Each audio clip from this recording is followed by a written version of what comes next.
कहानी की शुरुआत में हम नैन्सी को देखते हैं जो अपनी कार से कहीं पर जा रही थी। नैन्सी अपने पति हैरी को कॉल करती है, लेकिन हैरी अपने ऑफिस में नहीं था। दरअसल हैरी नैन्सी की डैड की कंपनी में काम करता था और हैरी का अफेयर उसी कंपनी में काम करने वाली एक लड़की हनी के साथ चल रहा था, जिस वजह से नैन्सी बहुत ज्यादा परेशान रहती है और नैन्सी को एक साइकाइट्रिस्ट डोरा के पास जाना पड़ता है। आगे नैन्सी डोरा को बताती है कि मेरे पति ने मुझसे कहा था कि वो हनी का पीछा छोड़ देगा, लेकिन वो रोज रात होते ही वापस उसी के पास चला जाता है और वैसे भी उसको सिर्फ मेरे डैड के पैसों में इंटरेस्ट है, मुझ में नहीं, जो कहकर नैन्सी वहाँ से चली जाती है। इसके बाद नैन्सी अपने पति को ढूंढते हुए हनी के घर पर आ जाती है और जोर जोर से चिल्लाने लगती है। तभी एक आदमी नैन्सी को बताता है कि हैरी यहाँ पर नहीं है, जो सुनकर नैन्सी उदास होकर वहाँ से चली जाती है। वहीं दूसरी तरफ हम हैरी को देखते हैं जो कि हनी के साथ इंटीमेट हो रहा था। आगे उनकी बातों से हमें पता चलता है कि हैरी अपनी पत्नी नैन्सी को रास्ते से हटाना चाहता है और उसके बाप के पैसों से हनी के साथ मजे करना चाहता है। उधर नैन्सी अपने घर जा रही थी, तभी रास्ते में नैन्सी के सामने अचानक से एक एलियन स्पेसशिप आ जाती है। नैन्सी उस स्पेसशिप को देखकर वहाँ से भागने की कोशिश करती है, पर तभी स्पेसशिप की एक रोशनी सीधा नैन्सी पर पड़ने लगती है, लेकिन मौका रहते ही नैन्सी वहाँ से भाग जाती है। इसके बाद नैन्सी फिर से हनी के घर पर आती है और हैरी को आवाज लगाने लगती है।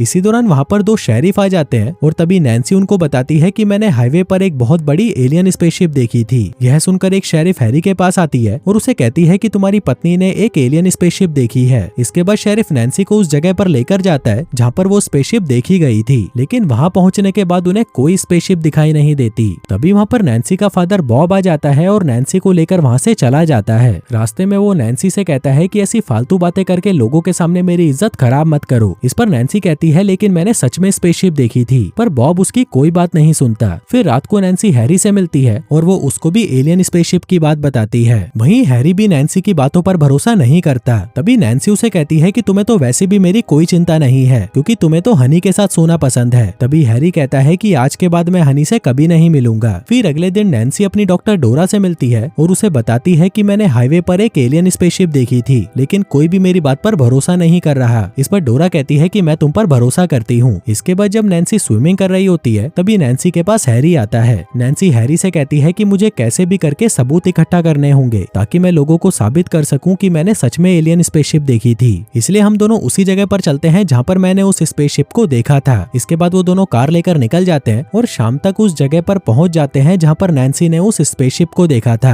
अब कुछ देर तक तो नैन्सी को वहाँ पर कुछ भी दिखाई नहीं देता, लेकिन तभी अचानक से वही स्पेसशिप वहाँ पर आ जाती है। तभी उसको देखकर नैन्सी बहुत खुश होती है और उस स्पेसशिप के नीचे चली जाती है। तभी उस स्पेसशिप से लाइट नैन्सी पर गिरने लगती है। उधर हैरी नैन्सी को बचाने की कोशिश करता है, लेकिन तभी नैन्सी स्पेसशिप के अंदर टेलीपोर्ट हो जाती है, जो सब देखकर हैरी वहाँ से भाग जाता है। इसके बाद हम हनी को देखते हैं जिसे अपनी छत से कुछ आवाजें आ रही थी और तभी हनी एक कुल्हाड़ी लेकर छत पर आ जाती है। यहाँ पर हनी को नैन्सी मिलती है। हनी नैन्सी से पूछती है कि आखिर तुम यहाँ पर कैसे आई। तभी नैन्सी आसमान की ओर इशारा करती है और बेहोश हो जाती है। कुछ देर बाद नैन्सी को घर लाया जाता है। डॉक्टर डोरा बताती है कि नैन्सी बिल्कुल ठीक है। तभी वहाँ पर नैन्सी आ जाती है और सभी से कहती है कि मैं कोई पागल नहीं हूँ, अब सभी को मेरी बात पर भरोसा करना होगा। लेकिन तभी हैरी और बॉब नैन्सी की मॉम के बारे में उल्टा सीधा बोलने लग जाते हैं, जिस वजह से नैन्सी को गुस्सा आ जाता है और अचानक से नैन्सी के कपड़े फटने लगते हैं और वो एक नॉर्मल इंसान से बहुत बड़ी हो जाती है। फिर अगले दिन हैरी विक्टर नाम के एक डॉक्टर को लेकर आता है ताकि वो नैन्सी का चेकअप कर सके। इसके बाद डोरा विक्टर को नैन्सी के पास लेके जाती है। यहाँ पर डोरा विक्टर को बताती है कि नैन्सी का आकार बहुत बढ़ चुका है, लेकिन रिपोर्ट में तो ये बिल्कुल नॉर्मल आ रही है। तभी विक्टर नैन्सी को अपनी लैब में चलने के लिए कहता है ताकि वो उस पर अच्छे से रिसर्च कर सके, लेकिन नैन्सी विक्टर को मना कर देती है। इसके बाद रात को नैन्सी से मिलने उसके डैड आते हैं। वो उसको कहते हैं कि तुम्हें अंदर जाकर आराम करना चाहिए। इस पर नैन्सी कहती है कि मैं यहाँ पर बिल्कुल ठीक हूँ, बस मैं आसमान की ओर देखकर आराम कर रही हूँ। आगे नैन्सी उन्हें कहती है कि क्या आप मुझे पहले जैसा बना सकते हो। तभी बॉब कहता है कि डॉक्टर इसी चीज पर काम कर रहे हैं। आगे नैन्सी स्विमिंग पूल में नहाने लगती है। तभी नैन्सी के पास हैरी आता है और उससे पूछता है कि क्या तुम ठीक हो। नैन्सी कहती है कि मैं बिल्कुल ठीक हूँ, बस मेरा दिल कभी कभी तेजी से धड़कने लगता है। इसके बाद जब हैरी वहाँ से जाने लगता है तो नैन्सी हैरी को कल डिनर पर इनवाइट करती है, जिस पर हैरी भी मान जाता है। अगले दिन नैन्सी से मिलने डोरा आती है तो नैन्सी डोरा को बताती है कि आज रात को मैंने हैरी को डिनर पर बुलाया है, काश आज के दिन में पहले जैसी होती। अब उसकी ये बात को सुनकर डोरा को बहुत अच्छा लगता है। इसके बाद विक्टर डोरा और नैन्सी को बाहर बुलाता है। हम देखते हैं कि विक्टर के हाथ में एक बहुत बड़ा इंजेक्शन था। इसके बाद नैन्सी बाहर आती है और विक्टर से इंजेक्शन के बारे में पूछती है। विक्टर बताता है कि इसमें कुछ विटामिन और मिनरल्स हैं। तभी डोरा कहती है कि नैन्सी को इसकी कोई जरूरत नहीं है। इस पर विक्टर कहता है कि मेरे पास नैन्सी के पति की परमिशन है और उसके उसके डैड की भी। तभी नैन्सी कहती है कि मेरी परमिशन का क्या, और उससे वो इंजेक्शन छीन लेती है और विक्टर को डराने लगती है, जिसके बाद वो उस इंजेक्शन को फेंक देती है और वहाँ से चली जाती है। फिर रात को हैरी नैन्सी के पास आता है और ये दोनों बैठकर डिनर करने लगते हैं। तभी नैन्सी हैरी को कहती है कि मुझे तो याद भी नहीं कि आखिरी बार हमने ऐसे डिनर कब किया था।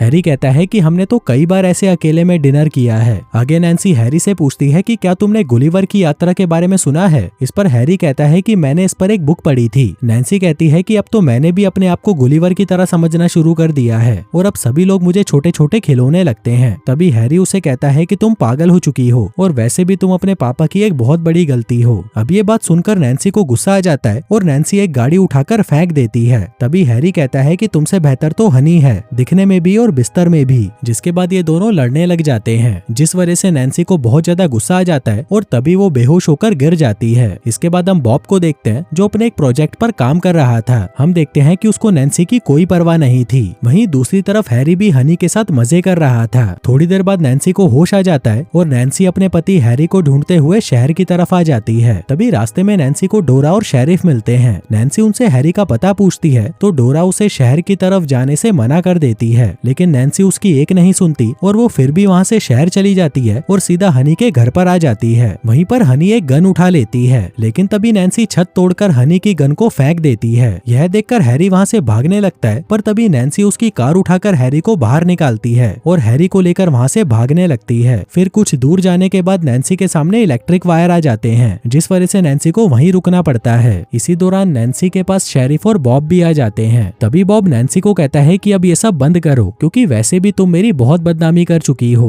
तभी नैन्सी कहती है कि आपको तो वैसे भी मेरी कोई परवाह नहीं थी, आपको सिर्फ अपनी कंपनी और पैसों से प्यार है। अब ये बात सुनकर बॉब शेरिफ को फायर करने के लिए कहता है और जैसे ही शेरिफ ऑर्डर देता है सभी नैन्सी पर हमला करने लग जाते हैं, जिस वजह से नैन्सी पीछे इलेक्ट्रिक वायर पर गिर जाती है और उसे जोर का शॉक लगता है। लेकिन तभी वहाँ पर वही स्पेसशिप आ जाती है और नैन्सी और हैरी को अपने अंदर टेलीपोर्ट कर लेती है। वहीं सभी लोग ये देखकर हैरान हो जाते हैं और फिर वो स्पेसशिप वहाँ से चली जाती है। फिर कुछ समय बीत जाने के बाद हम हैरी को देखते हैं जिसे उस स्पेसशिप के अंदर कैदी की तरह रखा गया था। इसके बाद हम नैन्सी को देखते हैं जो अब स्पेसशिप के लोगों की सदस्य बन चुकी थी। आगे नैन्सी हैरी से कहती है कि अब तुम्हें ऐसे ही रहना होगा, क्योंकि अब यही हमारा घर है। जिसके बाद नैन्सी वहाँ से चली जाती है और ये कहानी यहीं पर खत्म हो जाती है।